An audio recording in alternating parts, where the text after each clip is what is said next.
قبل مشاهدة الفيديو لا تنسوا الاشتراك في القناة وتفعيل خاصية الجرس، وشكرا لكم.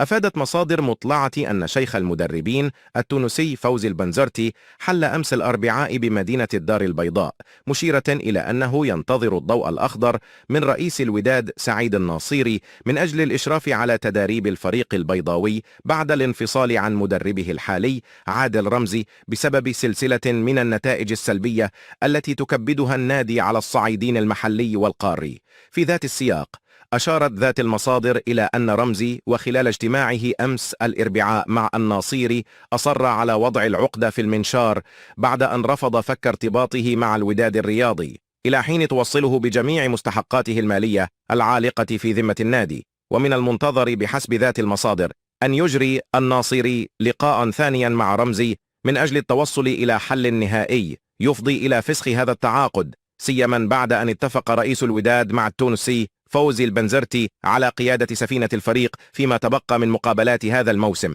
فئات عريضة من جماهير الوداد ترى أن جلب البنزرتي هو بمثابة تكريس صريح من الناصيري لمسلسل العشوائية الذي كان سببا في تراجع مستوى الفريق، في إشارة إلى سوابق المدرب التونسي الذي لم يكن موفقا في كثير من المراحل التي أشرف فيها على قيادة الوداد، ورحيله مرة دون سابق إنذار أو حتى إخطار إدارة النادي بهذه الخطوة.